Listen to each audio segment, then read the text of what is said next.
Prontinho, pode iniciar. Pessoal, boa noite a todos. Sejam bem-vindos a esta aula de comércio exterior, nosso primeiro encontro. Eu sou o professor David, eu vou ficar aqui com vocês nas próximas 1h30 e nós vamos tratar dos assuntos pertinentes a comércio exterior.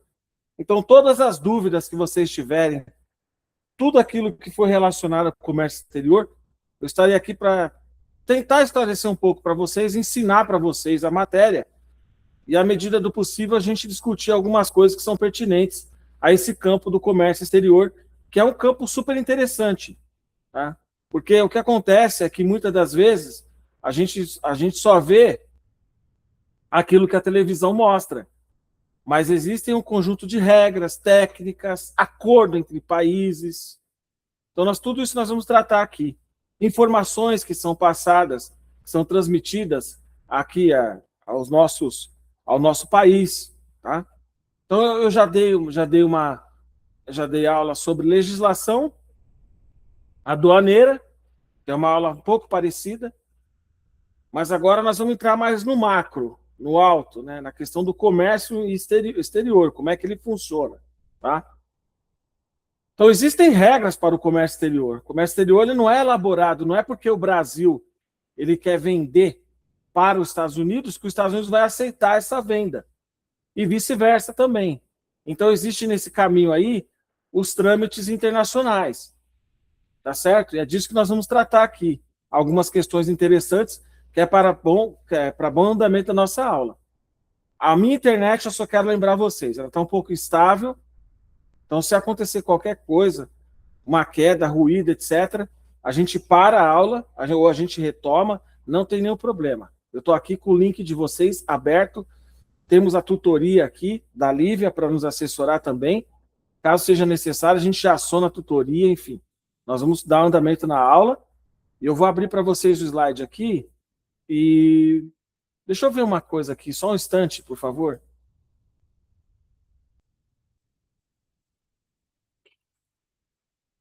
Como é o nosso primeiro encontro, nós não temos tempo a perder, certo? Então eu vou adiantar para vocês algumas coisas. São poucos encontros que nós temos, né?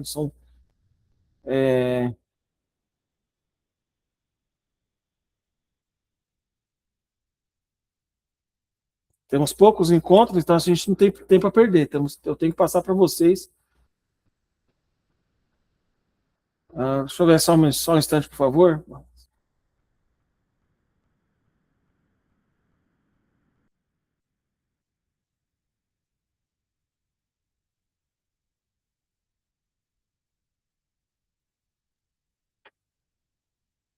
Bom, deixa eu ver aqui.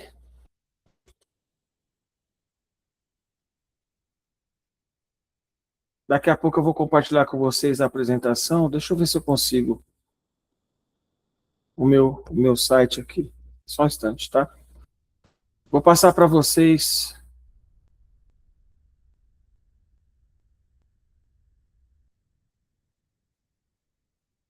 o nosso site, o site do MIDIC também, que MIDIC seria Ministério do Desenvolvimento, Indústria, Comércio e Serviços, que seria, antigamente, assim, esse ministério é uma pasta do governo.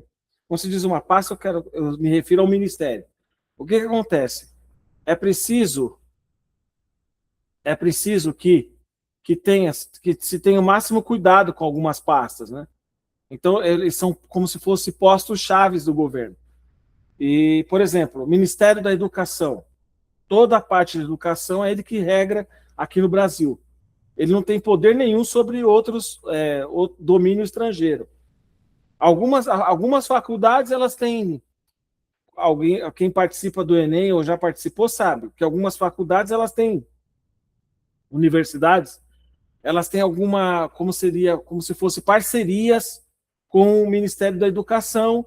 Então, via Enem, você consegue acesso a essas universidades. E cada ministério, como eu estou dando exemplo do Ministério da Educação, ele tem como se fosse uma atribuição. Então, por exemplo, o Ministério da Indústria, Comércio e Serviços, etc., o MIDIC, né? Colocaram um nome gigante, né? Ministério do Desenvolvimento, Indústria, Comércio e Serviços. o que que acontece? Esse ministério, ele é responsável por toda a parte de comércio e indústria internamente e externamente. Tá? Antigamente era separado, não existia o Ministério da Indústria, existia ou poderia até existir, porque eles ficam trocando toda hora e vira uma confusão. Já tiraram o Ministério do Trabalho e colocaram de novo. Tiraram o Ministério, já tiraram, converteram em pasta. Né? Então, aí voltou agora a ser Ministério. Então, assim, o problema dos governos transitórios é que eles mudam ao sabor aos políticos, a mentalidade deles é uma mentalidade de mudança para a população, para a população, de alguma forma, eles querem dizer que mudou alguma coisa, mas, assim, eles não podem acabar porque vai pegar mal, etc. Mas, em alguns casos, vocês devem já estar percebendo que eles mudam conforme eles entendem que devem mudar, etc. E, bom, são os mais votados, que assumem os seus postos de presidência e, assim, governador, etc, etc. Então, para resumir, então, separa-se às vezes um Ministério do Comércio Exterior, como já teve, aí quebra-se, entra um novo governo, isso é uma coisa, isso é péssimo, isso é péssimo, tá? Isso é péssimo, nós deveríamos, aí é que tá, né? Deputado não tinha que estar brigando para reduzir pena, para inventar coisas esdrúxulas. Deputado já que está assim, ajudando a população realmente, né? Então, por exemplo, uma proposta interessante seria de a não permitir alterações drásticas porque aquele governante, seja A, B, direita, esquerda, entende que tem que acabar com aquela pasta, etc. Então, é complexo falar sobre isso, mas eu preciso abordar com vocês, porque nós estamos lidando com comércio internacional. Se não tivéssemos a atuação do comércio internacional, nós teríamos uma completa bagunça aqui no país, e vocês sabem de alguns assuntos que o comércio internacional ele tem que, o comércio exterior, ele tem que agir. Ele tem que agir. Então, se ele não age, acontecem coisas que são extremamente desagradáveis para a população, etc. Tá? Então, o que acontece? Vou compartilhar aqui com vocês. Aqui, ó, nós temos o Ministério do Desenvolvimento, Indústria, Comércio e Serviço. Tá certo? Então, por exemplo, quando eu coloco no Google Ministério do Comércio Exterior, já não aparece. O que aparece é o MIDIC, né? Ministério do Desenvolvimento, Indústria, Comércio e Serviço. Então, tudo que é pertinente ao comércio internacional, ele vai tratar. Então, por exemplo, já de cara a gente vê aqui que ele tem algumas. Ele tem algumas. Ele já está tendo algumas. Aqui, ó. A reunião com Trump, né? Vocês devem ter acompanhado aí, ó. Brasil e Estados Unidos debatem parcerias comerciais. Reunião do MIDIC reforça a parceria estratégica entre Brasil e União Europeia. O que acontece? O Brasil, após 25 anos, ele fechou a maior parceria de comércio internacional com a Europa.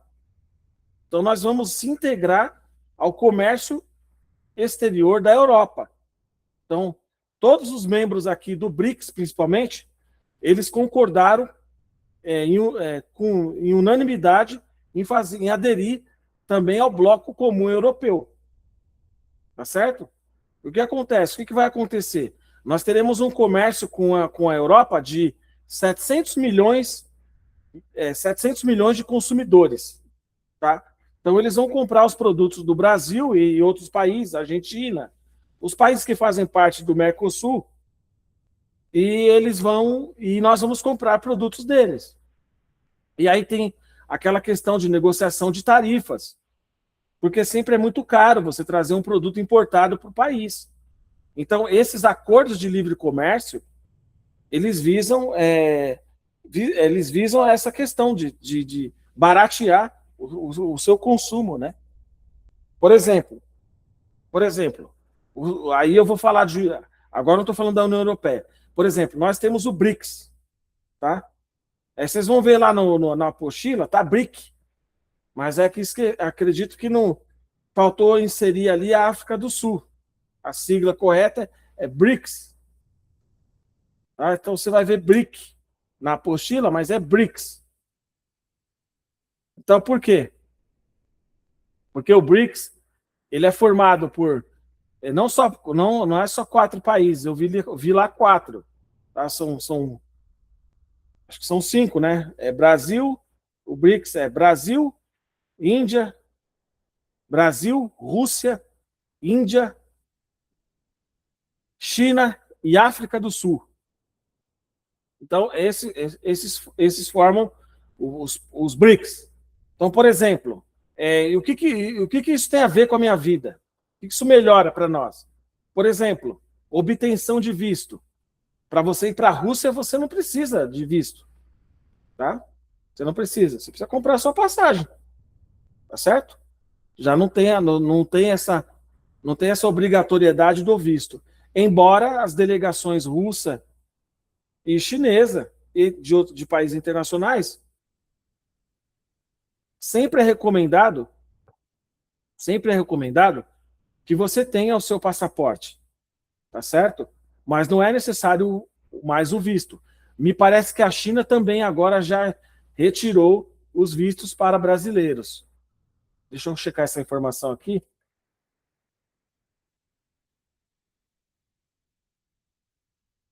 Olha lá. Vamos ver. A informação que eu estou vendo aqui é: a partir de 11 de maio, brasileiros estão isentos de visto para entrar na China, para viagens de até 30 dias para fins de turismo, negócio, intercâmbio, visitas ou familiares. Então, você não vai poder morar lá, certo? Você não vai poder morar lá. Morar é outra história. Aí você vai precisar de autorização temporária, aí já tem outros trâmites. Mas, por exemplo, na questão de você poder viajar sem o visto, sem pagar visto, essas taxas, né, aeroportuárias para ir viajar para a China, o brasileiro, em relação a Brasil e China, está isento já.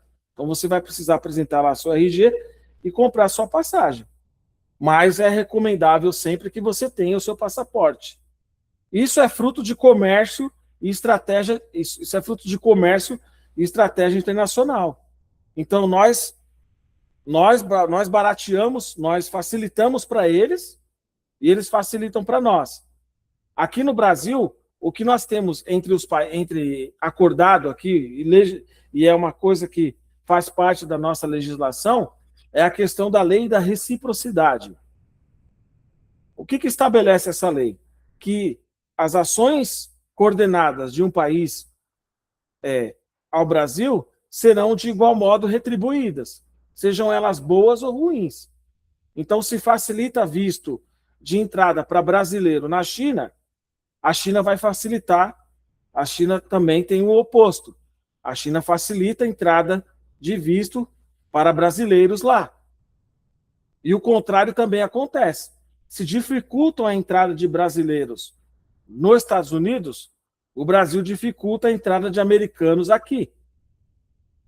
Então eu tenho amigos meus que são americanos e de vez em quando eles vêm para cá. Tá? Eles querem vir para cá e a fim de passar algum tempo, mas eles não conseguem vir para cá justamente por essa questão de dificuldade de obtenção do visto. Então, se é difícil para entrar aqui, é difícil para entrar lá. Tá? Então, não vá pensando que se é tão complicado entrar lá, é também complicado entrar aqui, porque o nosso país aplica essa lei da reciprocidade. Então, tem muito americano que não consegue também o visto para o Brasil. Tá? Porque existe essa lei da reciprocidade. Então, o que eles submetem o Brasil aqui, o Brasil submete eles lá. Então nós temos uma embaixada lá, nós temos os americanos que devem justificar o porquê deve vir para cá, para o Brasil, e dependendo dos critérios, das avaliações do consulado, eles não conseguem também.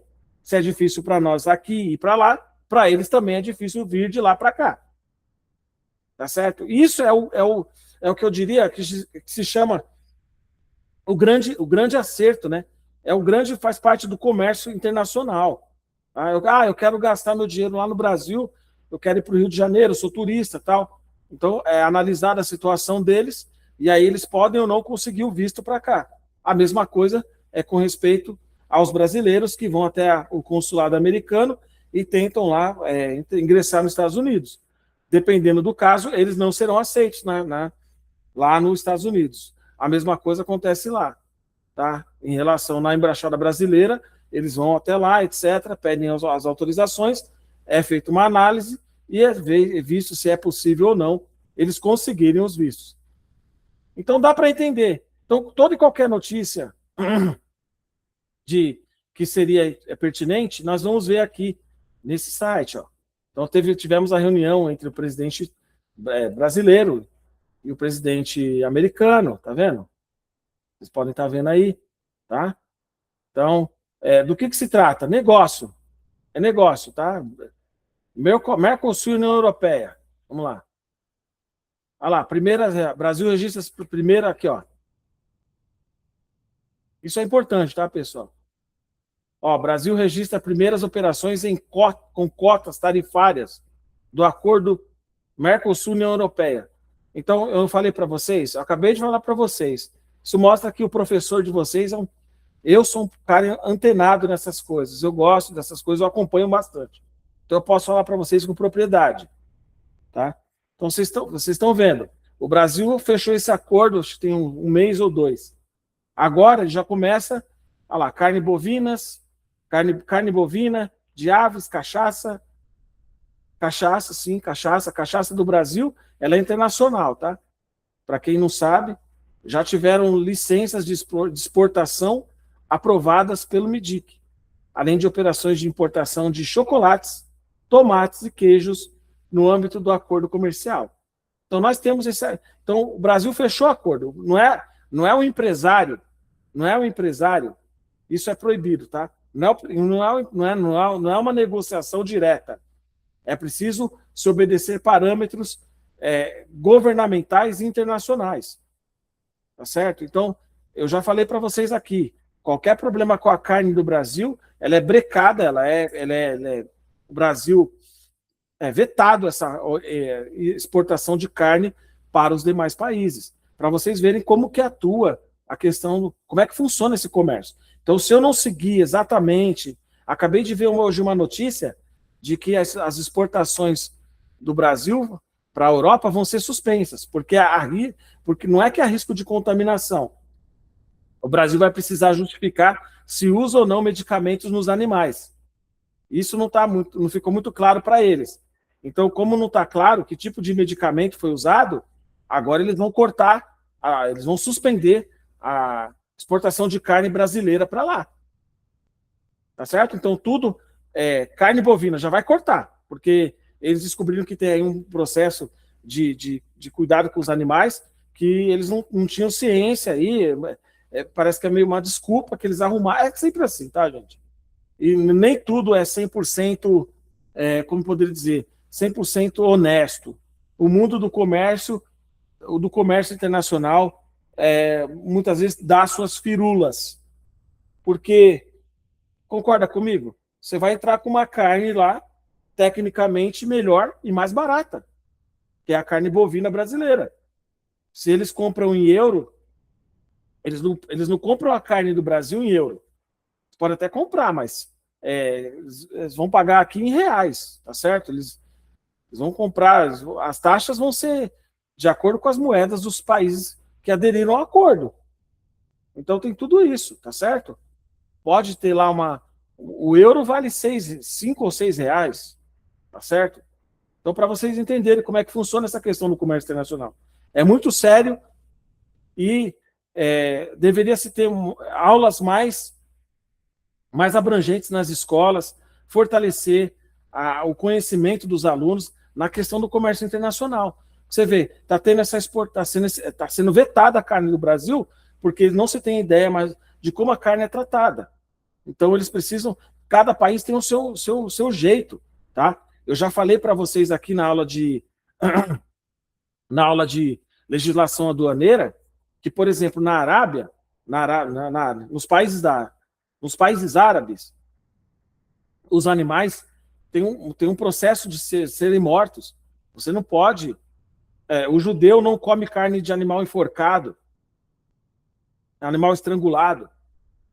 Lembra lá do seu tio, da sua tia, da sua avó, a sua mãe, ia lá pro tanque lá, pegava o frango, né? Torcia o pescoço do animal. É assim que... não quero transmitir violência para vocês, nem maltrato aos animais, mas quem conhece fazenda, conhece sítio, minha mãe já limpou frango vivo na minha frente, etc. Então, assim, a gente acompanha. Se ferve o frango, por exemplo, a soltar as penas, tá? Então, provavelmente vocês não estão acostumados. Vocês não devem estar tão familiarizados com isso. A gente está muito acostumado a ir no mercado, comprar o frango já frito, etc. Mas uma pessoa como eu sou de 79, então eu já estou com 47 anos. Então, praticamente 47. Então, o que acontece? Quando a gente se reunia em família, geralmente não se comprava, e vocês podem ver até no YouTube também, que tem famílias que moram no sítio, fazenda, eles não vão para o mercado andar 30, 20 quilômetros para comprar um animal, tá certo? Eles pegam lá, abate, faz o próprio abate na sua fazenda, né, no seu local. Então, minha mãe, quando a gente se reunia, ela em família, ela queria fazer um frango caipira. Aí, o que ela fazia? Ela torcia o animal, né? Não vou entrar muito em detalhes, mas ela tinha que torcer aquele frango, e aí cortava as partes, etc., colocava para ferver, depenava o frango, abria, fazia a limpeza, etc, etc. Então, para o árabe, você já não pode tratar um animal assim. Eles são muito rigorosos. Então, eles não podem, né? Os judeus também. Eles não comem, eles não podem comer carne de animais enforcados, tá? Então, assim, existe todo um processo por trás dessa situação, tá? Então, a gente, quando se reunia para comer, aí era aquela coisa caseira. É isso que eu quero explicar para vocês.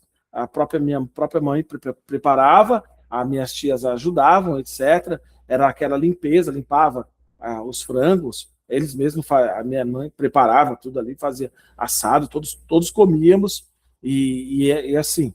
E para nós, naquele costume, era absolutamente normal, tá certo? Era absolutamente normal, porque a gente estava matando os animais para comer aquele animal.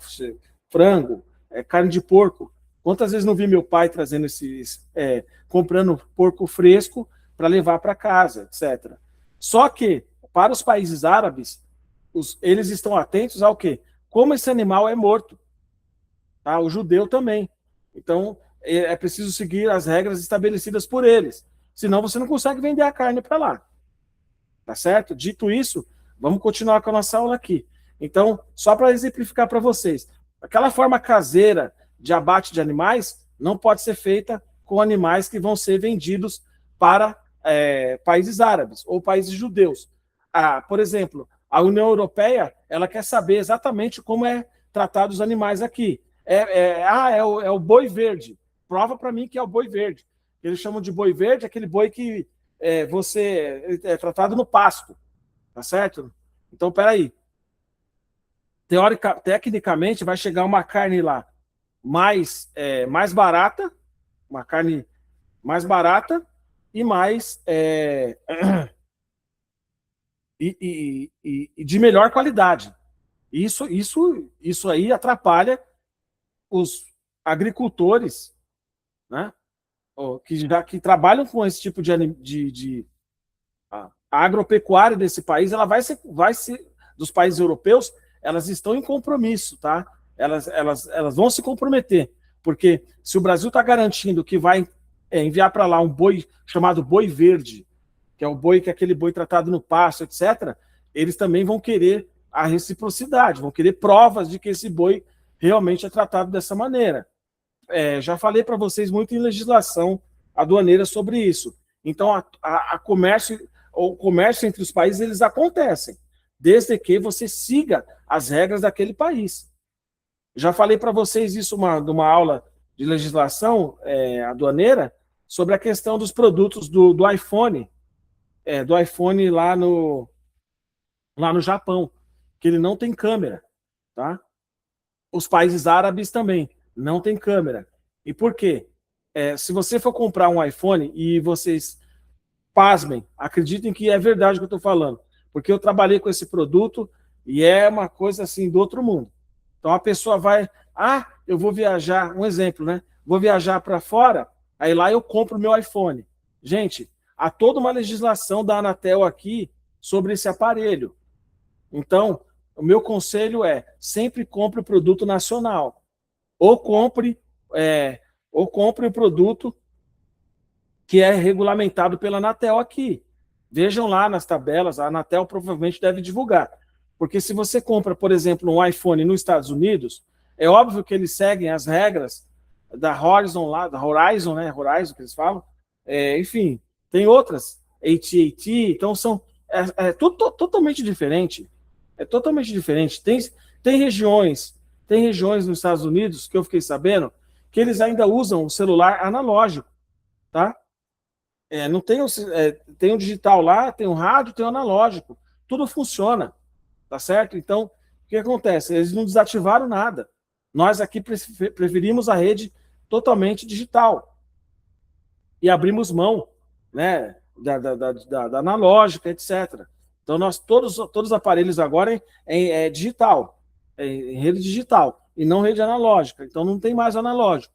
Mas nos Estados Unidos eles têm rádio analógico, digital, tem tudo lá. Então, tem regiões lá que eles não vão, de repente, o aparelho que você compra, por isso que é complicado. O aparelho que você compra lá, talvez não funcione aqui. E você tem que estar atento com isso. Vai viajar em algum momento para fora, não sei, você tem que ficar esperto. Eu vou comprar isso aqui lá e aqui no Brasil vai funcionar a mesma coisa. Não vai não, tá? Você vai ter problemas aí você vai ligar para a operadora, eles vão falar, olha, esse aparelho é importado, esse aparelho não tem suporte aqui no país, e você vai tomar prejuízo, porque ele não está obedecendo a legislação daquele país. Você está indo lá e comprando esse aparelho, mas você não sabe se existe alguma coisa de legislação de que permite o uso desse aparelho aqui nesse país, aqui no Brasil. Então você pode ter um prejuízo financeiro. Esse aparelho, a resposta que eu dava, né, geralmente, olha, esse aparelho não é homologado pela Anatel. E aí bate o telefone na cara, não gosta da resposta, acha que você está sendo injusto por ser representante da marca, e aí então assim, é complicado. Então, se não é regulamentado pela Anatel, no caso desse telefone, ele não pode ser comercializado aqui no país, tá certo? A menos que a fabricante do aparelho, que vocês já sabem, ela resolva permitir a entrada desse aparelho e o uso dele. Então, ela vai pedir regulamentação para a Anatel, no caso, estou falando da Apple, e aí esse aparelho é permitido usar aqui no país. Ok? A mesma coisa, repito, animais, remédio, nem pensar. Remédio, que tipo o Ozempic, que eu estava vendo aqui agora. Pessoas morrendo porque está comprando um emagrecedor do Paraguai. Tá certo? Então a pessoa não tem ciência do que ela está comprando. A Anvisa, ela vetou. Então não é para usar. A Anvisa é ciência. Nós temos cientistas da Anvisa que vão averiguar a validade ou não daquele produto. Não está aprovado pela Anvisa. Significa risco. Se você usar aquele medicamento, você está se colocando em risco. Você pode até usar, porque alguém falou, um amigo te deu, etc. Mas se ele não é regulamentado pela Anvisa, nós teremos um problema ainda mais sério. Então, você vai... Ou pessoas morreram por tomar esse emagrecedor que é do Paraguai. Estão percebendo? Então, vai entrar um medicamento aqui no país. Como é que funciona o comércio exterior? Via de regra, eu tenho que pedir autorização, regulamentação da Anvisa, que é o órgão regulamentador de remédio. Então não está aprovado pela Anvisa. Dentro e fora é a Anvisa que regula. Vocês estão vendo o que está acontecendo com o detergente agora. Então, uma bactéria foi encontrada no lote do produto do detergente. Não use o detergente da marca X. Não vou citar aqui a marca, você já sabe qual que é. Foi identificado que esse medicamento X oferece risco à saúde, etc, etc. Então, não é para usar, tá certo? Via de regra, é isso que acontece. Então, se eu passo por cima da legislação, eu estou cometendo crime. Eu vou usar do mesmo jeito, não estou nem aí. Você está cometendo crime, tá certo? Porque existe um comércio, uma aliança entre os blocos, entre os países. E o que acontece? Se determinado produto não foi regulamentado por exemplo, nós temos a Embrapa, que cuida da parte de agricultura, sementes, etc. Então, tudo que é semente que vier para cá, etc., que se for produto importado, vai ser avaliado. Se vier medicamento, Anvisa, tá certo? Cursos internacionais, etc., devem ser regulamentados pelo MEC. Se eles não são regulamentados pelo MEC, o diploma não tem validade aqui internamente no país. Pode ser que tenha validade. Tem muito amigo meu que fez, tá? Curso internacional, de uma faculdade internacional, fez Yale, Harvard, etc. Esse diploma só é válido lá. Não é regulamentar, não tem autorização do MEC, não é válido aqui internamente no Brasil. A menos que, e aí o MEC ele prevê uma forma de prova que você passa a fazer, como se fosse, por exemplo, para os médicos tem o Revalida. Então, por exemplo, me formei em medicina no Uruguai, me formei em medicina na Argentina, em Cuba, Venezuela, etc. Esses países, geralmente o curso de medicina é mais barato, tá? Porque você paga em pesos, né? A moeda deles lá, então, bolívares, etc. Bolívares. Então, o que acontece? Geralmente, como a moeda é mais barato, tem muito brasileiro que vai lá e faz o curso de medicina lá, porque quer fazer, porque é mais barato, porque é mais fácil, vai entrar na universidade, etc. O que acontece? Quando você vem para o Brasil, você tem que passar por uma prova, que é como se fosse um reexame. Aqui no Brasil, para medicina, é o Revalida, tá certo? E se for para direito? Eu sou advogado, eu vim lá do meu país, eu sou advogado. Tá, você vai ter que prestar o exame da ordem da OAB aqui e um exame admissional para ver se você está equivalente com o direito. Você vai ter que estudar para caramba, obviamente. Mas você vai ter que fazer uma equivalência aqui no Brasil para que o seu curso seja compatível com o direito que é aplicado aqui no Brasil. Então, quem disse que o Brasil não tem normas? O Brasil tem muitas normas. É só se as pessoas seguissem as normas, não teríamos tantos problemas. Então, o que acontece? Nós temos essas regras. O comércio, ele tem toda uma legislação, tá certo? Ele tem toda uma regulamentação. Nada é feito para prejudicar pessoas ou empresas. Tudo é feito visando o bom comércio e as relações comerciais entre as pessoas. Continuando aqui, deixa eu ver, peguei essa informação da corrente de comércio. Vamos falar sobre balança comercial. Olha lá. Corrente de comércio do país chega a 15 bilhões na primeira semana de maio. No ano, as exportações totalizam 125 bilhões e as importações 98 bilhões, com saldo positivo de 27 bilhões. E corrente de comércio de 223 bilhões. Então, nós temos aí uma balança. Quando vocês ouvirem falar balança comercial na televisão, prestem bastante atenção. Professor, eu ouvi falar de balança comercial no Jornal Nacional, no Jornal da Record, etc. Balança comercial, quer dizer, é o que o Brasil exporta e o Brasil importa, tá certo? Então, se você ouve falar de déficit na balança comercial, então significa que o país está vendendo pouco, está exportando pouco. Então, há um déficit na balança, déficit. Deixa eu ver se tem como escrever essa palavra aqui. Déficit na balança comercial, né? Quando o país está devendo. Aliás, quando o volume de importações foi maior do que os de exportações. Ele mais importou produtos do que exportou. ou seja, mais compramos do que vendemos. Então você vai fechar com déficit, né? A balança comercial não funcionou corretamente. Alguma coisa está empatando os produtos de serem melhor comercializados. Tá certo? Aqui, ó, na primeira semana de 2026, a balança comercial registrou superávit. Opa! Olha só, déficit, o país está devendo. Superavitou, superavitário, superávit. Ele vendeu bastante, né? Vendeu mais do que comprou. 2,7 bilhões e corrente de comércio de 15 bilhões, resultado de exportações no valor de 9 bilhões e importações de 6. Então, o que acontece? Nós tivemos aí um superávit. Ele mais vendeu do que ele trouxe de lá para cá.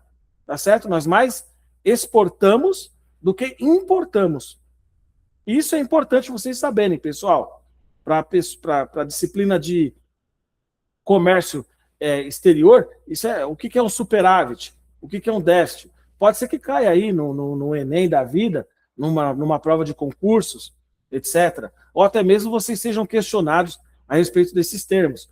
Então, superávit, olha, nosso país superavitou. Ou seja, ele vendeu bastante, ele vendeu mais do que ele comprou. Ótimo para a balança comercial, porque é sinal que entrou dinheiro aqui em dólar, tá certo? Isso é ótimo para a balança comercial do país. Então, se nós estamos vendendo mais do que comprando mais, significa que a nossa economia tá girando melhor do que antes, tá certo? Ela tá muito melhor do que estava antes. No ano, as exportações totalizam 125 bilhões. Nas exportações, segundo parágrafo, nas exportações comparadas às médias até a primeira semana de maio, 1 bilhão em maio, etc., houve crescimento de 26,9%.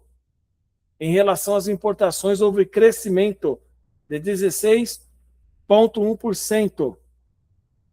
Na comparação entre as médias até a primeira semana de maio, com 1,26 bilhão, 2,63 bilhão, uma do mês de maio de 2025, 1,8 bilhão de dólares. De dólares, tá? A moeda que é usada internacional é o dólar, tá certo? Então aqui o Brasil conseguiu um alto faturamento, tá? Ele mais vendeu ele mais vendeu para fora do que comprou produtos para nosso mercado interno, tá certo? O que acontece? Isso reflete em mais recursos para o governo poder realizar aquilo que, em tese, eu estou falando hipoteticamente, tá, gente? A gente sabe que as coisas aqui são um pouco complicadas, ainda mais em ano eleitoral, etc. Então, a gente tem que tomar uma certa cautela com aquilo que nós falamos, mas eu preciso ser o mais direto com vocês possível, tá? Então, eu vou ser bem realista com vocês. Em tese, isso resultaria em maiores benefícios, etc., né? Mas a gente sabe que as coisas demoram a acontecer aqui, e enfim, tá? Mas se você quer qualquer informação, e aí eu recomendo a vocês, por favor, pessoal, cuidado com a turma do WhatsApp. Cuidado com a turma do WhatsApp. É um alerta que eu faço a você, estudante. Você quer uma informação oficial? Vai nos sites oficiais, tá certo? Não fique, me mandaram aqui essa informação aqui, olha, via WhatsApp. Gente, quem que é aquela pessoa que está te escrevendo pelo WhatsApp? Ele é um professor? Ele é quem que é aquela pessoa? Então, se você não sabe quem que é a pessoa, por que você está dando credibilidade a uma pessoa que você mal sabe de onde vem a informação? Quer dizer, ela criou um grupo, etc. Você não sabe. Não sabe nem se ela está roubando as suas informações. Aí ela vai lá e divulga informações lá e tal. E você, nossa, você viu aqui? Viu o quê? Olha que a informação veio via WhatsApp, gente. Eu não sei se aquela informação é fidedigna, é verídica ou não. Então vocês têm que aprender, pessoal, a consultar os sites que são oficiais, tá certo? Eu já pesquisei aqui no Google, existem muitas escolas politécnicas, muitas escolas com o mesmo nome, politécnica. Mas a Politécnica de Araxá é diferente. Tem um logo diferente, o site é diferente, tá certo? Às vezes você recebe uma informação lá, já fica de alerta para vocês aí, tá? Ó, a Politécnica, a escola vai fazer... Não, peraí, essa informação é oficial? Quem te transmitiu essa informação? Você tem que tomar muito cuidado, gente. Tomem bastante cuidado. Se a informação oficial não é oficial, é extraoficial, você já pode ter certeza. Põe o pé atrás. Vá no site oficial para confirmar. Tá certo? Não vá assim, mas eu vi lá o fulano, ele está fazendo.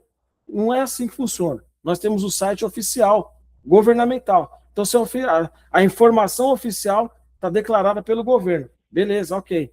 Então, tudo que é relativo a comércio, nós temos aqui no Ministério do Desenvolvimento, Indústria, Comércio e Serviços. Então, o que passar disso aqui, por favor, coloquem o pé atrás. Tá certo? Ó, estou vendo uma outra informação aqui que eu achei interessante. Olha lá. MDIC e Controladoria Geral da União, CGU, né? MDIC, Ministério do Desenvolvimento e do Comércio, tá? Debatem mensuração de patentes públicas brasileiras. Seminário reuniu especialistas e gestores para discutir contabilização e valorização da propriedade intelectual no setor público. Então, mais uma informação oficial aqui, tá certo? Então, quanto que essas patentes devem valer para o setor público? Vocês sabem que o Brasil, aqui, por exemplo, no nosso país, nós não seguimos exatamente a legislação internacional. O Brasil, ele não aderiu à legislação internacional no que diz respeito a patentes. E assim como os outros países também, tá? Assim como os demais também. O Brasil, por exemplo, na questão de medicamentos. Se tem um medicamento que é importante para a população brasileira, o Brasil, através de lei, etc., ele pode quebrar a patente desse medicamento e assim começa a fabricação com a fórmula, né? Ao menos o genérico aqui no país. Tá certo? Para os outros países isso é extremamente ruim. Mas para a nossa população que precisa de medicamento, não. Então, o que acontece? Isso aconteceu muito na época do coquetel para AIDS. Então, as pessoas tinham... aqui começou aquela questão da AIDS, estava muito forte aqui. Vocês devem lembrar do caso do Cazuza e outros artistas aí que acabaram perdendo a vida por causa da AIDS, etc. E então, o que acontece? O Brasil começou... Isso aí tem alguns... Eu não vou saber mensurar agora o tempo, mas ele naquela época, eu lembro que ele começou a quebrar as patentes do chamado coquetel e a fazer uma fabricação interna desses produtos, porque era caríssimo trazer medicamentos dos Estados Unidos para tratar as pessoas com AIDS aqui no Brasil. Então, como era muito caro, criou-se a lei da quebra de patentes. O Brasil vai lá, quebra a patente, fabrica o genérico aqui no país e vende mais barato. Ele é comercializado de forma mais barata. Por quê? Porque esses medicamentos têm um alto custo, chamados medicamentos de alto custo, internacional, e aí o Brasil não poderia ficar pagando para trazer esses medicamentos, importando tudo muito mais caro. Então, vai lá, quebra-se a patente e fabrica-se esse produto, esse medicamento, principalmente. Não vejo outras coisas, produtos, tecnologia, etc., acho que está de fora. Mas na questão de medicamentos, por uma questão humanitária,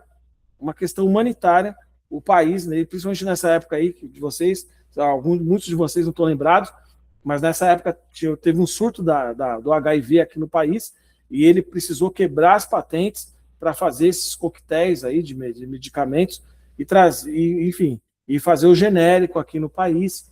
E aí as pessoas começaram a se beneficiar, o que teve uma melhora na qualidade de vida, etc, etc, etc. Então, o que acontece? Na questão de medicamentos, não quer dizer que tudo se aplica, que todo o mercado se rege por isso. Então, avião é diferente, locomotivas, enfim, produtos, comércio, etc. Tudo muito diferente. Agora, medicamento, por uma questão humanitária, o Brasil ele pode quebrar a patente de determinados produtos para que eles sejam feitos. Ou pode ser que esse produto ele perca também a validade da sua patente. Nesse caso, o país, assim que perde a validade, ele pode ser feita a fabricação desse produto aqui no país. Então, tudo isso é muito importante para que vocês tenham noção de como é que funciona o comércio internacional. Nem sempre ele é igual, nem sempre ele é exatamente igual ao de outros países. Eles têm as suas diferenças, como, por exemplo, estou falando para vocês aqui, a quebra de patentes, tá certo? Então, isso acontece porque por uma questão humanitária. Tá? Se bem que ultimamente eu tenho visto outras situações, pessoas entrando na justiça para usar determinado medicamento, etc. Mas isso não quer dizer que o país ele adere a toda a quebra de patente, é isso que eu quero dizer.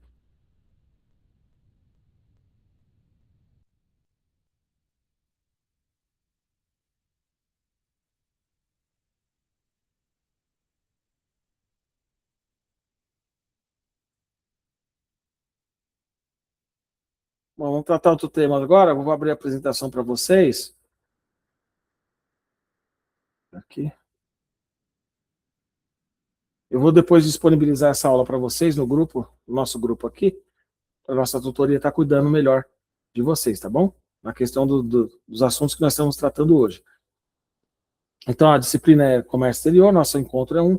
Então, eu quero, não tenho dúvidas, se vocês tiverem dúvidas, vocês podem encaminhar essas dúvidas.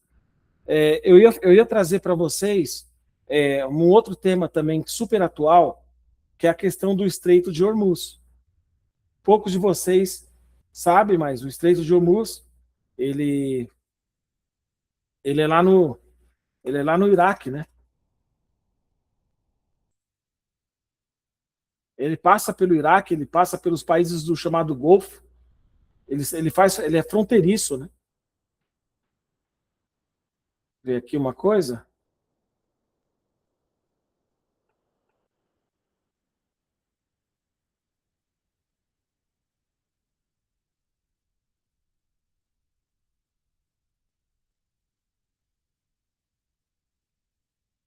Tá. Então vamos lá. Ele tem aproximadamente esse estreito, o Estreito de Hormuz. Por que ele é tão importante? Toda a rota marítima de exportação de principalmente petróleo, produtos liquefeitos de petróleo, passa por esse estreito. Então vocês devem estar mais sintonizados do que até o professor. Então vocês devem estar acompanhando pela televisão o que está acontecendo. Bom, em 1979, foi o ano que eu nasci, tá? O Iraque ele foi tomado pelo chamado pelo pai do Khamenei. O Ali Khamenei foi morto agora, mas o pai do Khamenei, ele o que acontece? Em 79, eles tomaram o país, eles transformaram o país numa teocracia, tá? Então ali você tem parlamento, presidente, etc. Todos eles subordinados ao líder, ao chamado líder supremo. Você tem uma presidência e um líder supremo naquele país, tá certo? País, país muçulmano, de confissão, acho que é xiita. Ele não é sunita, ele é xiita. Então vamos lá, se eu não me engano é xiita. O que acontece? Em 79, eles tinham uma monarquia naquele país. Era um rei que governava o Iraque. Esse rei foi deposto e o pai do Khamenei assumiu o comando do país, do Iraque, do Irã. Falei Iraque, é Irã, tá? Do Irã. E eu falei para vocês agora que ele é fronteiriço com o Estreito de Hormuz, entre 35 a 54, 55 quilômetros de largura por mais ou menos 130 metros, 120 quilômetros de comprimento, tá? 120 quilômetros, não, quilômetros. Em 79, em 1979, esse país ele foi tomado como se fosse uma revolução islâmica lá. Tá? Eles fizeram uma espécie de revolução naquele país. Revolução. Tá? Então, o que acontece? O rei foi deposto, se refugiou com a família na América ou na Inglaterra, um desses dois países. E esse país ele foi transformado numa teocracia. Ele passou a ter leis mais rigorosas contra as mulheres e vocês conhecem um pouco da história. Enfim, o que acontece? Esse Estreito de Hormuz, ele é a principal rota marítima. O que aconteceu esse ano foi uma coisa assim que passou de todos os limites. Passou de todos os limites em termos de comércio internacional, enfim, comércio exterior, as leis de direito, direito internacional. Esquece tudo aquilo que você já sabe ou aprendeu sobre direito internacional, que nada disso parece que nada mais está valendo no mundo atualmente. Tá? Não existe mais direito internacional nem nada. Entendeu? Então, o que acontece? Eles estavam negociando com Israel a não proliferação de armas nucleares.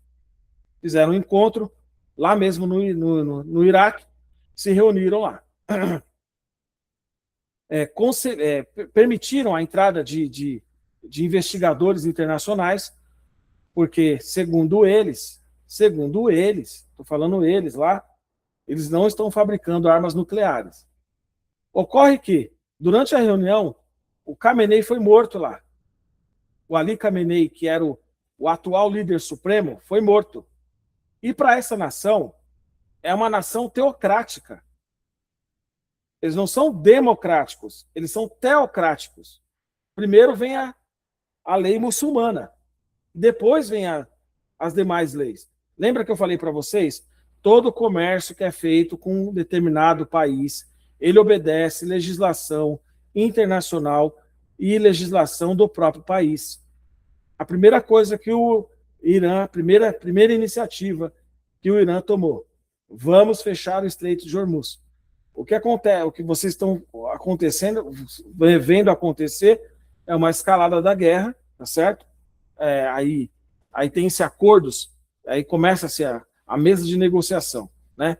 Mas o fato concreto é que, como eles foram, como o Ali Khamenei, que é o líder supremo, que é maior do que o presidente, foi morto naquele país, esse país começou a disparar seus mísseis contra Israel.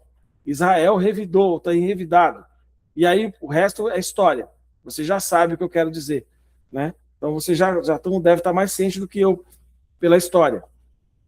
E não vou deixar de passar esse ponto. O comércio entre os países fica ameaçado, tá certo? Por quê? Porque nós temos hoje em dia uma coisa que já há muito tempo vem sendo feita por esses países, inclusive o Brasil, que é o chamado multilateralismo. Então, por exemplo, nós precisamos fabricar fertilizantes aqui no país. Esse fertilizante, ele depende da produção de enxofre. Da onde vem o enxofre? Desses países do Oriente Médio.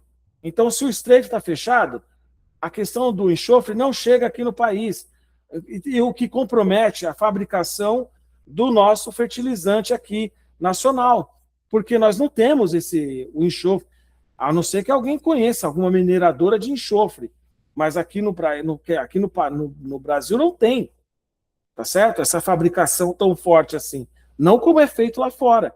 Então nós dependemos, esse multilateralismo, ele criou uma certa dependência. Você depende de certas... por exemplo, o Brasil não tem um enxofre aqui. O Brasil tem que exportar, o nosso país tem que importar esse enxofre de fora. E depende daquele estreito bendito lá fora está aberto. E se está fechado, o que acontece? Não passa um navio, essa produção não fica caríssimo, por pouco. Eu tenho meu estoque aqui, um exemplo, né? Aí já estou falando de logística, né? Mas é o que tem a ver a nossa aula. Eu tenho meu estoque aqui comigo, garantido. Não consigo, fica muito caro, tá certo? Porque da origem, eu não consigo trazer o produto. Então, se eu tenho, para você, eu vou passar por muito mais do que o dobro do preço. E é o que acontece, é o que tem acontecido ultimamente. Então, aí você vê como é que o governo se mobilizou aqui no nosso país. O governo ele se mobilizou dando subsídios para motoristas por causa do óleo diesel, porque já dispara o preço, aumenta lá fora, aumenta aqui dentro, aumenta lá fora, aumenta aqui dentro. Alguns subsídios para garantir que esses valores, não haja uma disparada dos preços aqui. É por isso que o comércio internacional ele é tão importante. E é por isso que eu enfatizo para vocês a busca por informações oficiais, tá? Oficiais, para que vocês não caiam na chamado conto do vigário, com todo respeito. Porque o que acontece? A pessoa vai lá e fala uma coisa, você não sabe se aquela informação é verídica ou não. Então, consultem as informações oficiais. Nem jornal, nem televisão. Às vezes é bom oficialmente, você saber exatamente o que está sendo divulgado, tá? Pelos próprios sites oficiais. E evitar aquela questão de pegar informações dos outros, de terceiros. Porque pode ser que esteja errado, ou não está atualizado. Não estou dizendo que a imprensa é ruim, etc. Nada disso. Eu estou defendendo a imprensa. O que eu digo é, procure as informações oficiais. Tá? Então, ou aguarde atualizações oficiais. Tá bom? Então, vamos lá. O Estreito de Hormuz foi fechado. E aí o que acontece? O comércio global, e aí comércio global, fica ameaçado.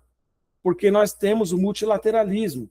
Então, por ali passa cargueiros, né, navios cargueiros, para Japão, China, Índia, Brasil, África do Sul, Estados Unidos, tudo, praticamente, boa parte da produção mundial de petróleo passa por aquele estreito. Os países do Golfo cercam aquele estreito. Então, do outro lado, você tem Irã de um lado, você tem Arábia Saudita do outro, você tem Golfo Pérsico, você tem vários. Então, eles ficam todas são países pequenos que orbitam aquela área. Então, se acontece um conflito como está acontecendo, fica uma questão assim, fica muito delicada a situação, porque nós temos um país que tem uma boa parte do seu território próximo daquele estreito, tá certo? E ele vai fechar o estreito.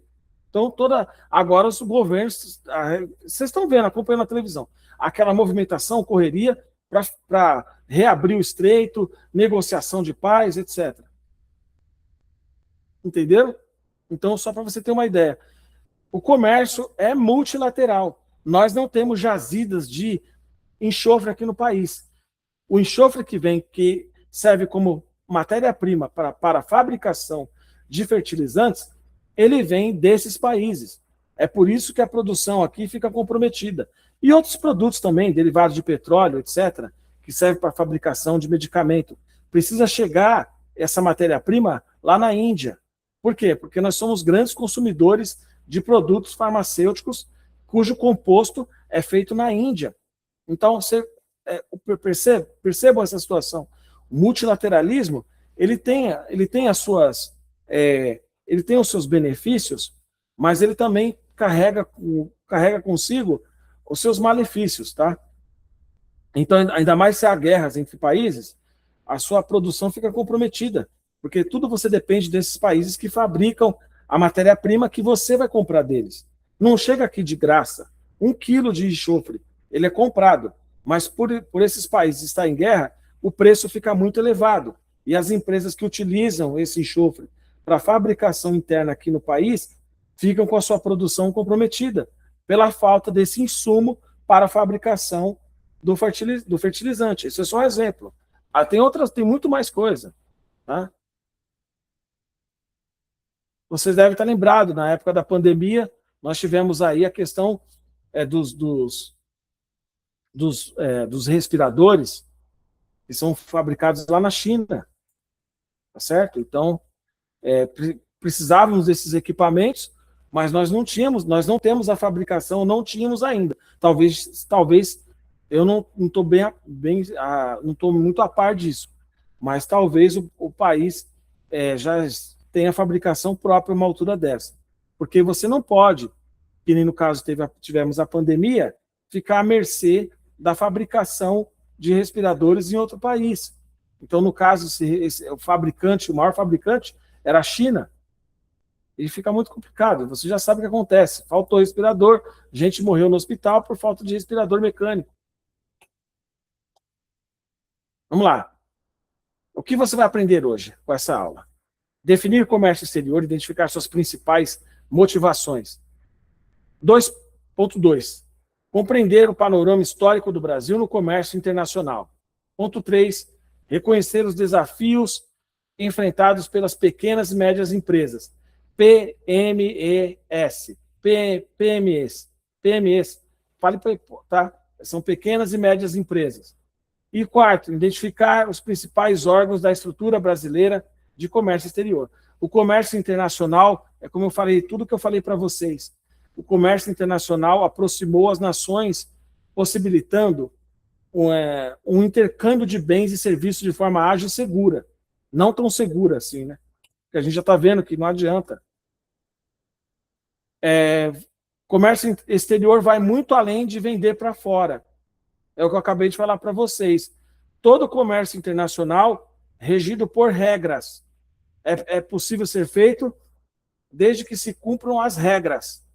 Então, não dá para fazer um comércio internacional de forma irregular. O comércio internacional de forma irregular é contrabando aqui no país. Então, vocês têm que tomar muito cuidado. Tá? Definição, conjunto de práticas econômicas realizadas com o objetivo de obter lucro através de relações de compra e venda em âmbito internacional. As empresas aqui querem vender, as empresas do Paraguai lá querem comprar, então nós vamos vender os nossos produtos para eles. E o que é necessário? Vamos obedecer toda a legislação possível, tudo que eles pedirem nós vamos fazer para poder vender os nossos produtos para eles. É simples assim. O que nós pudermos nos enquadrar nos padrões dele, tem auditor internacional, tá? Tem auditor internacional. Esse auditor, ele é responsável. Vamos supor, tem uma empresa aqui em Araxá que quer vender um determinado produto lá para a Alemanha. Então, vem um auditor lá da Alemanha investigar as condições da empresa. Ele quer saber se a empresa tem condições de entregar aquele produto. Com isso, ele fornece para essa empresa aqui no Brasil um atestado de capacidade técnica. Vocês vão ouvir falar muito disso quando vocês estiverem em administração. Atestado de capacidade técnica significa que aquela empresa cumpre todos os requisitos legais e de fabricação que permitem a venda, o comércio, etc., a exportação daquele produto. Então, aquele auditor vem e vê, olha, essa empresa ela tem ISO, essa empresa ela tem padrão de qualidade, ela tem uma boa avaliação entre os consumidores internos, não tem multas nos órgãos regulamentadores. Então, esse auditor vem aqui, avalia essa empresa e entrega esse atestado de capacidade técnica. É um documento hiper importante, porque comprova que aquela empresa pode comercializar os seus produtos com eles. Não foi o caso que aconteceu agora com o gado aqui do Brasil, que foi visto que tinha alguma questão lá relativa aos medicamentos, aquele animal, que o animal é vacinado, etc., e que tipo de medicamento eles estão usando. Então, ficaram com a orelha em pé lá, já falaram, nós vamos bloquear a tua carne se você não me disser que tipo de medicamento que você usa no teu gado. É simples assim. Logística internacional, legislação e regulamentação, vai lembrando aí. Por isso que eu falei para vocês, tudo passa pela legislação daquele país. Nada é atravessado, nada é atropelado.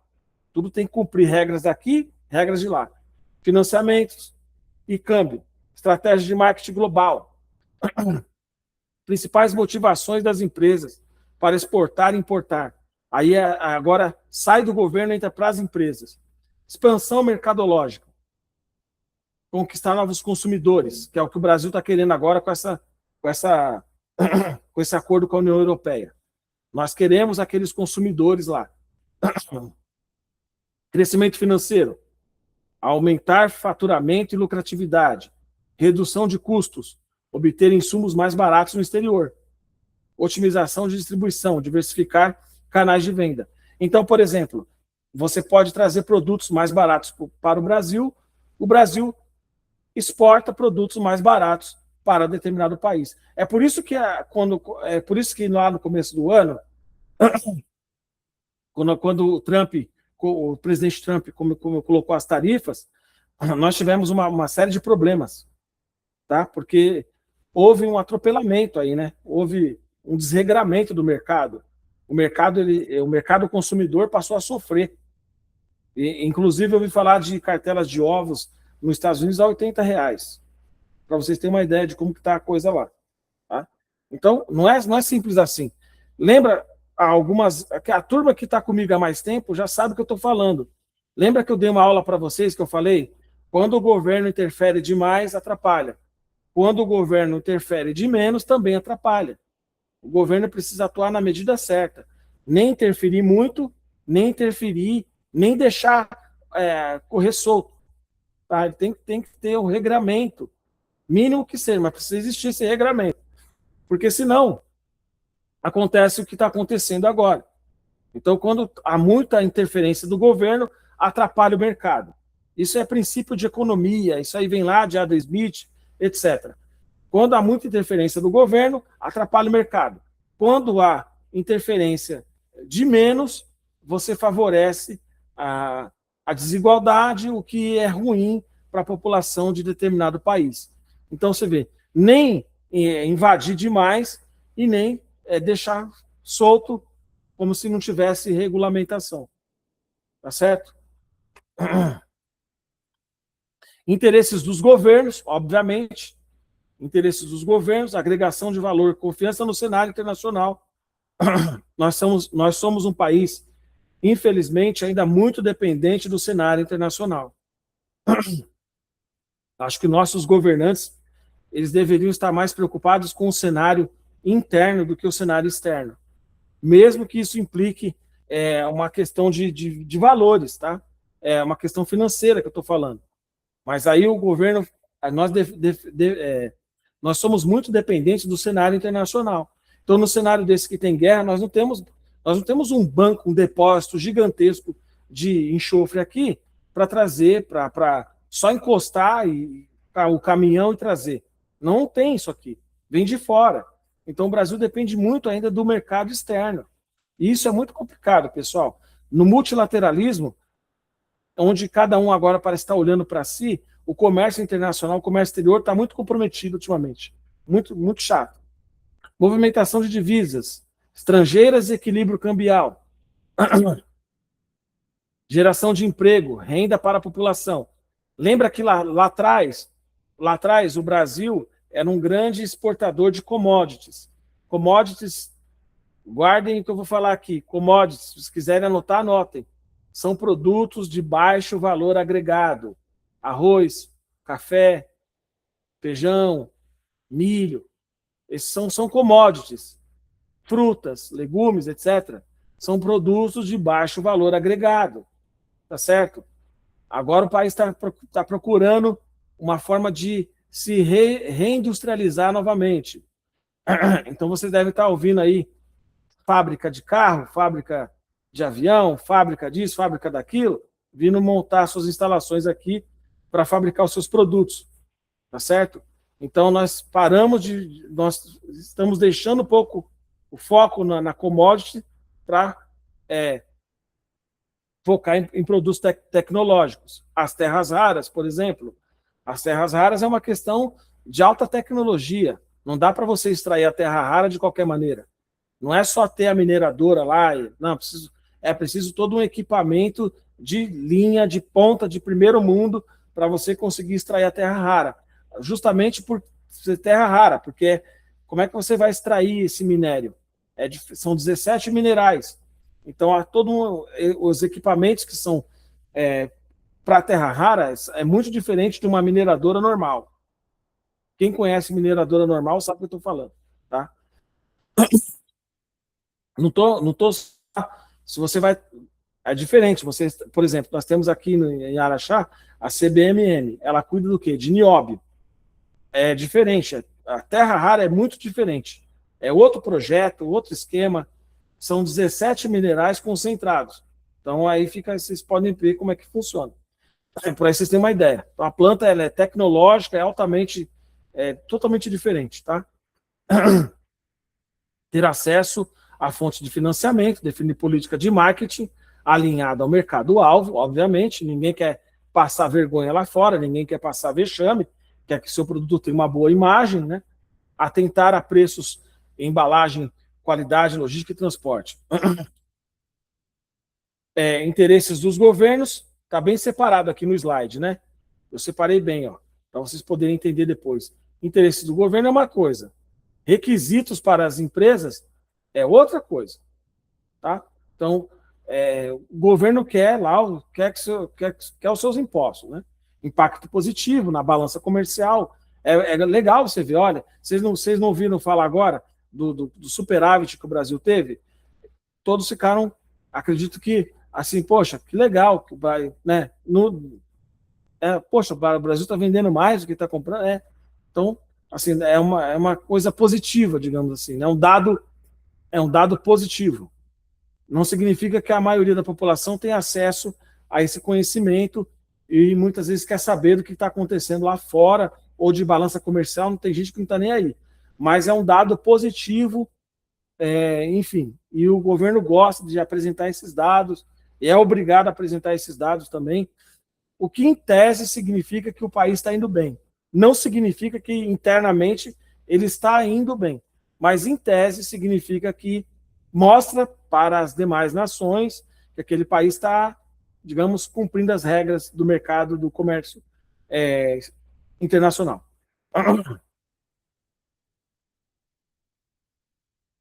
Ciclo do produto, olha lá, ciclo foi colonial, e aí nós temos os ciclos, né? Que eu quero explicar para vocês. O Brasil já foi grande exportador de açúcar, ouro, café. Lembra que eu falei agora das commodities? Então, a gente fornecia, né? Para eles lá é baixo valor agregado. O que eu quero dizer com isso? No comércio internacional, por exemplo, só açúcar, tá? In natura, vamos supor. Ele não é o refinado ainda, tá? Ele é o açúcar in natura. É aquele açúcar que você vai lá, moe a cana e você tem aquele açúcar chamado açúcar mascavo, açúcar in natura. Esse açúcar, ele vai precisar passar por um processo de refinamento para chegar no mercado.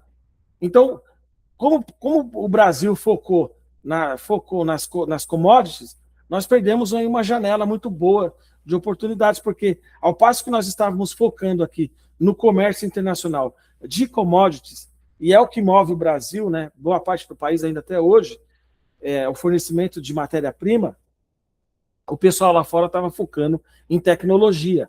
Então existe uma disparidade entre os nossos comércios. O nosso aqui é mais focado no agronegócio. O deles lá fora é mais focado em tecnologia, né? Então, e aí você usa todos os nossos produtos, nossos equipamentos eletrônicos, nosso computador, geralmente ele é Microsoft, ele é americano. Nosso celular, ele pode ser chinês, ele pode ser americano.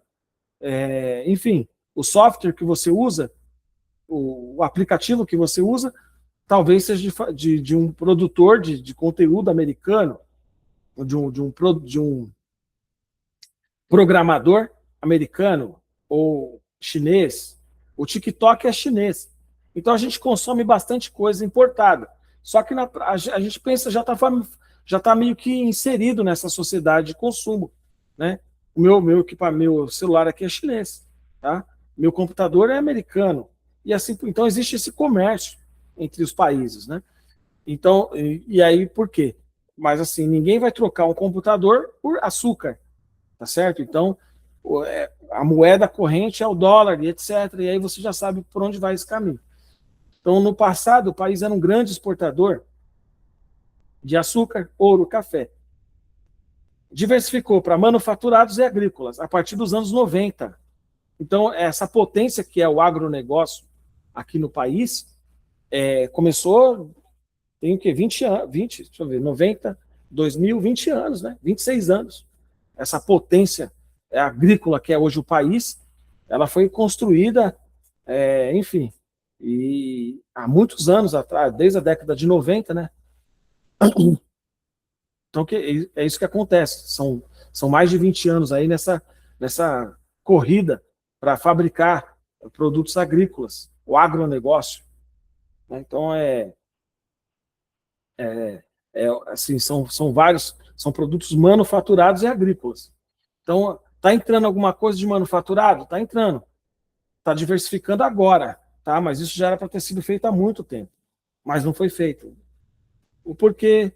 Temos uma razão uma razão óbvia para isso. A gente não tinha as tecnologias que eles já tinham já há muito tempo. Tá? a virada da década de 90. Isso tudo está na apostila, tá, pessoal? Só um lembrete para vocês. Eu até deixei uma recomendação lá no slide, que é da página 1 até a página 16. Grande avanço na produção agrícola, liderança mundial em vários insumos, diversificação da pauta exportadora com produtos de alto valor agregado, aviões, automóveis, joias e vestuário. Mas isso começou agora. Aí lembra, Embraer. Quando falar em aviões, Embraer. A Embraer, tá? Lembra lá, tá certo? É ela que fabrica. Então nós temos essa empresa, praticamente uma estatal, ou semi-estatal, mas ela tem a sua importância, tem a sua relevância. Reformas do governo federal impulsionaram a competitividade internacional. Sem as reformas, nós não teríamos essa condição de importação que nós temos hoje, e exportação. Composição das as exportações brasileiras migraram de commodities para manufaturados, que eu acabei de falar para vocês. Mas isso está agora, pessoal. Isso aí vem de 20 anos para cá. Tá? A gente era um grande exportador de matéria-prima. Nós estamos mudando a nossa matriz de produtos commodities básicos, né, para manufaturados. Tá certo? O manufaturado, automóveis, calçados, papel. E aqui, ó, eu coloquei para vocês, isso aí você pode, tá mais resumido aqui, mas tem tudo na apostila de vocês, ó. 80, 98, olha lá. Tendência de queda, tendência de alta, tá tudo na apostila e vocês vão estudar, tá bom? Da página 1 até a página 16.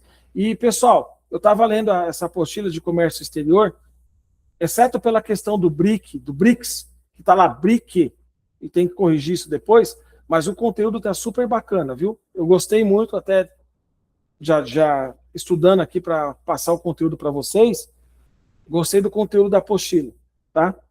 Então, vão lá e consultem, leiam a apostila. Eu tinha um professor meu que falava para a gente degustar a matéria. Ele falava isso. Eu não vou, como é que eu vou comer aula, né? Ele falava assim, não, você faz uma atividade, degusta aquela atividade. Ou seja, leiam a apostila de vocês, que vocês vão... Essa de comércio exterior está muito legal, está muito interessante. É prova que o material que eu preparei para essa aula está super bem elaborado, porque a apostila também está super bem elaborada. Tá certo? Então, o déficit acumulado de 23 bi, tem todas essas tabelas lá, que vocês vão ver. 99, a desvalorização do real reverteu o ciclo de déficit, tornando as projeções da balança comercial positivas. Claro, você vai comprar em dólar, real está mais alto do que o dólar, você tem uma balança comercial mais positiva, porque você vai comprar em reais aqui, mas eles vão usar o dólar como moeda corrente, então esse valor aí acaba deixando a balança comercial mais positiva para o nosso país. Aqui, mais alguns dados que vocês podem ver na apostila de vocês. Crescimento anual 10% na China. A China sempre vai crescer muito, gente. A China não tem ninguém que vai parar a China. Pode o tio Sam, o senhor Trump ficar nervoso, brigar, não tem como parar a China, não tem como. É um país super populoso, 10 vezes maior do que a população do Brasil. Nós estamos com 215, eles estão com 2 bilhões de habitantes.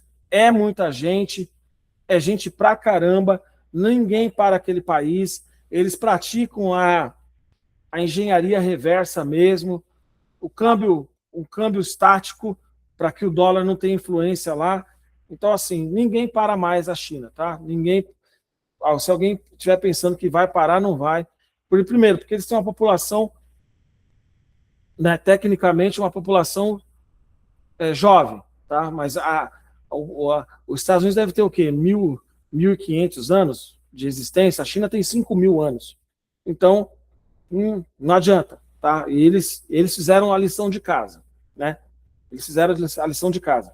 E aí que tá, né? É uma questão política, pouco importa para o chinês. O chinês, ele quer saúde, educação e segurança. Dane-se democracia, para eles não interessa democracia, não interessa nada. O que o chinês quer é educação, saúde e segurança. E o governo tutelou mesmo e é isso aí. Então, não adianta. Por mais que os outros países até fiquem meio com certa raiva por ser um país, não pode dizer nem que é um país comunista, no sentido da palavra, né? Comunista na questão do governo interno deles ali, mas é uma economia de mercado totalmente aberta, com fiscalização do governo, por ser um país comunista, é um dito comunista, mas para mim não é um país, uma espécie de, eles conseguiram, não sei como, uma espécie de, a China é uma espécie de economia, uma economia capitalista comunista, é uma loucura que estou falando aqui. Mas não tem. Você fecha, o governo é fechado, porém a economia é aberta. Não dá para dizer que isso não é uma Coreia do Norte ali. Tá? É um país totalmente aberto e, enfim, de capital aberto. Tem empresas brasileiras lá, tem empresas americanas, enfim, supervisiona o governo chinês, mas é uma economia aberta. Até então é uma economia aberta. A única questão é a supervisão do governamental. Mas fora isso daí, tá? Então, assim, não é ninguém que vai barrar eles. Então, eles sempre vão crescer. O que eu quero dizer com isso? Eles sempre vão crescer mais do que Índia, Rússia, Brasil, tá certo?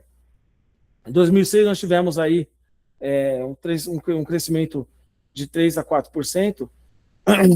E, enfim, a gente sabe, nosso país ele ainda carece de reformas, é um país considerado subdesenvolvido e tá mudando muito rápido, ainda mais com a inteligência artificial e as novas tecnologias.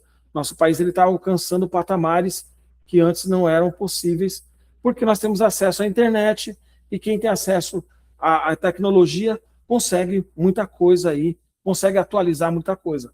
Prova disso é que todo o sistema do nosso governo ele já é praticamente digital, né? Pouca coisa ainda é no papel, né? Dados reveladores de 97 a 2000. Tudo está na apostila, gente. Página 1 a 16. Pode, podem consultar lá. Em 98, 4 milhões de empresas ativas, 35%. 40%, apenas 16 mil empresas exportavam. Porque até você ter uma coerência, algo uma educação formal de como as empresas podem fazer essa exportação, demora. Então, o Brasil demorou muito para educar é, os, seus, é, os seus empresários nessa questão. Olha, exportar é legal, você vai ter um custo, mas você vai ter seu lucro, seu resultado. Então, demorou um pouco, tá? Para a gente entrar nessa seara aí. 3,73% e 97% das empresas aptas a responderem por 80% do volume exportado. Só 3,73%. Por que só 3,73%? Porque é aquele pessoal que já está mais antenado, que conhece de legislação internacional, que investe em educação, que investe no aprimoramento dos seus resultados, e aí eles conseguem abrir o seu mercado. É como que eu te falei, não é só, eu vou vender para a Alemanha, eu vou vender para a Espanha. Vem auditor da Espanha aqui, entra na empresa, visita a empresa, verifica se essa empresa ela é idônea no mercado, se ela trata bem os funcionários, isso também é considerado. Se ela é uma empresa que desrespeita aos direitos humanos, ela não pode ser bem vista, tá certo? Então, nós temos aí essas questões. Até o Brasil passou por um longo processo de educação formal, inclusive das empresas. Tá? Causa da resistência do comércio exterior. Falta de informação sobre como exportar. Esse é o primeiro dado. Desconhecimento de programas de apoio e financiamento. Tem muito empresário que, gente, não sabe. São aquelas pessoas que cresceram por si próprio, enfim, muito sacrifício, abriram suas empresas, então assim, não sabem ainda como trabalhar, não sabiam, né? Não sabiam, né? Naquela época, como é que eu vou fazer para exportar um produto? As pequenas e médias empresas, elas respondem por cerca de 20% do PIB brasileiro. Elas não podem ser ignoradas. E o governo vive ignorando, tá certo? desconhecimento de programas de apoio e financiamento, insegurança em relação à política externa brasileira. É o que eu falei, o governante brasileiro precisa ser reeducado. Não adianta você se preocupar com uma questões frívolas, sendo que tem um monte de coisa. Tem que proteger o pequeno e médio empresário para ele poder crescer, tá certo? Tem que proteger, tem que dar apoio, doutrinar esse pessoal nas regras de exportação. E aí você tem o crescimento. Tá? Lá na China, eu estava vendo um rapaz, ele com 35 anos, ele já abriu, ele conseguiu abrir uma costura, uma oficina de costura, com 300 empregados na China, tá? Para vocês terem uma ideia. Ou seja, ele já começa como um médio empresário. O que a gente começa de pequeno aqui, e lá já começa médio, porque você tem muita gente para trabalhar, tá certo? Você tem a mão de obra mais barata, porém, é, quando eles, como eu falei agora, esse empresário de 35 anos abriu uma costura para 300 pessoas, tá bom? Insegurança em relação à política externa brasileira, isso acontece ainda, não percepção das vantagens do mercado externo, isso é muito rotineiro e acontece. Peraí, o que eu vou ganhar com isso? Qual que é a vantagem de exportar o meu produto? Dificuldades de adaptação às exigências internacionais. Tudo isso aqui ainda acontece. As dificuldades de adaptação às exigências internacionais são as mais relevantes, tá? Porque você não vai entrar de qualquer maneira em outro país, de maneira alguma. Muita gente quer entrar, mas não é profissional. Não é profissional, o país não aceita e pronto, e volta para casa e acabou. Não permite a atuação dessa empresa em determinado país. Cooperação e apoio governamental são a chave para as PMEs, as pequenas e médias empresas, exportarem. Caminhos para superar o papel do governo e desafios adicionais. Cooperativas, partilha de recursos e conhecimento. Cooperativa é algo extremamente positivo numa economia e funciona. O Sicredi, que é um banco que vocês ouviram falar, Sicredi, esse banco ele é uma cooperativa e vale muito a pena. Você não abre conta no Sicredi se você não é um MEI, por exemplo, ou se você não tem um negócio, etc. Consórcio de exportação, e olha, é muito bom, viu? É excelente. Recomendo. Consórcio de exportação, unir forças para competir no exterior com maior volume de representatividade. Representatividade para o Brasil é um desafio. Sindicatos patronais. Representação e negociação coletiva em prol dos interesses do setor. É preciso, existe o sindicato. Aqui no Brasil, não sei se vocês sabem disso, existem dois tipos de sindicato. O sindicato dos empregados. Esse é o sindicato. CIMA, por exemplo, é um sindicato que vocês conhecem no ramo da mineração. Esse sindicato é dos empregados, tá certo? Agora, existe também um outro sindicato, que é esse sindicato aqui. É o sindicato patronal, é o sindicato do patrão. Tá? O setor se reúne, o setor de mineração provavelmente tem um sindicato próprio das empresas de mineração. Não é o sindicato patronal. Nós temos dois tipos de sindicato. Portanto, o sindicato dos empregados é aquele que você entra, você se sindicaliza e passa a fazer parte, contribuindo lá com a sua contribuição sindical, etc. Ou não. E o sindicato patronal é o sindicato das empresas. Então, nós precisamos de representação e negociação coletiva em prol dos interesses do setor. Essa é uma questão muito abrangente para ser discutida. Tá? Então, nós temos dois tipos de sindicatos. Sindicato dos empregados, sindicato patronal. Por exemplo, o Senat, se não me engano, o Senat é patronal. O Senat, lá oferece cursos, etc., mas ele é sindicato da categoria patronal. O SESI é o SESI, se eu não me engano, deixa eu ver, SESI.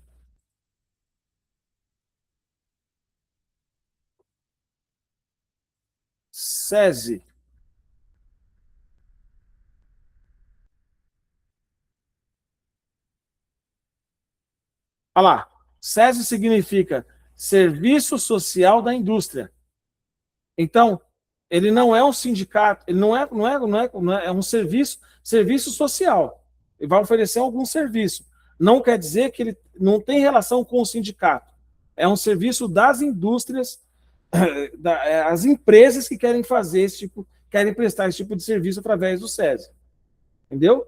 Papel do governo, programas de capacitação e informação, desafios adicionais, adaptação dos processos produtivos às exigências internacionais. Então, para resumir, pessoal, nós temos um grande desafio hoje, que é apoio às pequenas e médias empresas, como vocês ouviram aqui na aula, e também a questão de importação e exportação, ela depende de uma série de fatores. Caminhos para... lá, cooperativas, caminhos para superar. Papel do governo e desafios adicionais. Tá certo? Adaptação dos processos produtivos, falta de planejamento de médio e longo prazo, escassez de recursos para investir em novos produtos e tecnologias. Então, eu quero encerrar a aula por aqui, tá? Desejar para vocês uma boa noite. Na próxima aula, nós daremos continuidade ao nosso assunto do papel da exportação e importações aqui no nosso país. Tá certo? Então, um forte abraço para todos e até lá.